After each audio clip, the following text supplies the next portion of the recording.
गिबियाव बिएन बड' निउस चेनेलाव बयखौ बरायबाय। चेनेलाव गोदानब्ला अननानै चेनेलखौ साबस्क्राइब खालाम आरो खौरांखौ मोजां मोनोब्ला लाइक खालामना हो। दानिया खौरांखौ जोबजासिम फारियै खोनासंलांदो।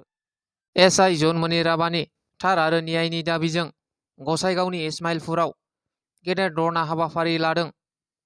31 नं राजा लामायाव राभा फरायसा आफाद आरो आइजो आफादनि गेदेर होस्रिखावनाय पुलिसनि हेंथा होनायखौ सिलिंखार खालामनानै राजा लामायाव ओंखारदों।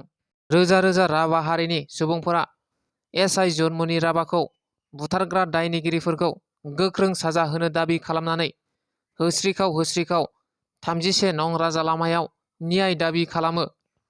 एसपि लीना डलिखौ गोख्रैनो खा, नगाव पुलिस हाय हाय, सिबिआइ तदन्त गोख्रै खालाम, न्याय मोनाब्ला जों जिराया बायदि बायदि स्लगानजों अख्रां हा सोमावग्लुंदों सोमावसारग्राफोरा।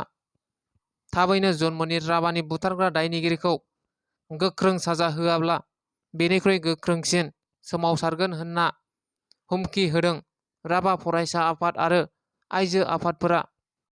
क'क्राझार सहरनि जेडि रडजों नांजाबनाय गोजोनफुरि गांजेमा बाजाराव आइ आफा मेड लाइफ बिएम हस्पिटालखौ आसामनि बारग' मन्थ्रि प्रमिला रानी ब्रह्मआ मैया बेखेवनानै होयो।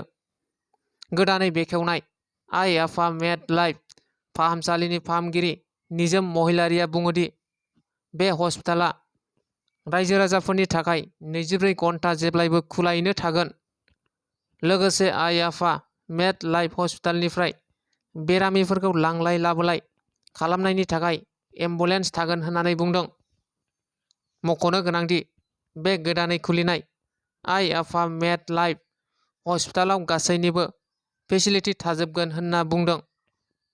सोरबा गथ'नि आथिं बायोब्ला बेनिबो फाहामथाय थागोन, गायन'लजिबो थागोन आरो डेलिभारि गासैखौबो बे हस्पिटालाव फाहामथाय होनाय जागोन होनना मिथिहोदों। मोनसे गिख्रंथाव लामानि जाब्रबथाय। थांनाय मैया 24 मे अक्ट'खालि तामुलपुर दारखुसियाव गिख्रंथाव लामानि जाब्रबथायजों सासे फरायसानि जिउ गोमादों।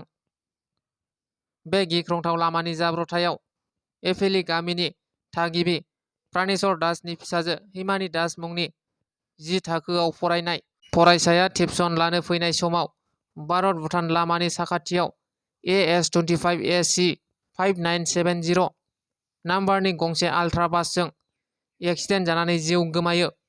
बे जाथायखौ लानानै ओनसोलनि रायजो राजाफोरा रागाजों लामाखौ बन्द' खालामो आरो फरायसानो थार बिजिरनाय मोननो थाखाय दाबि खालामदों।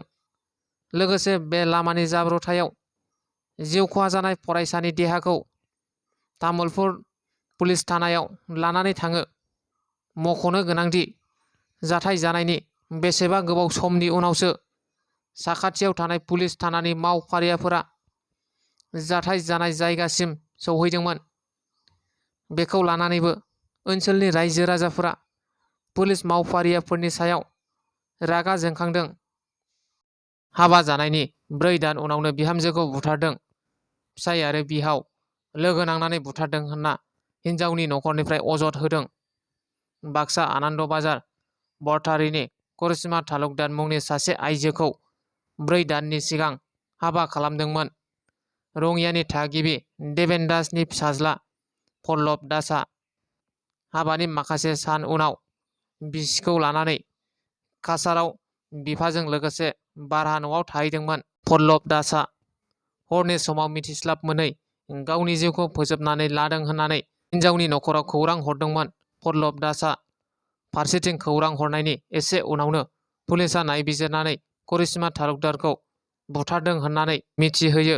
करिश्मानि नखरा फोरमायनाय बादिब्ला पल्लब दासआ जेब्लायबो जौ लोंनानै फेनानै थायोमोन।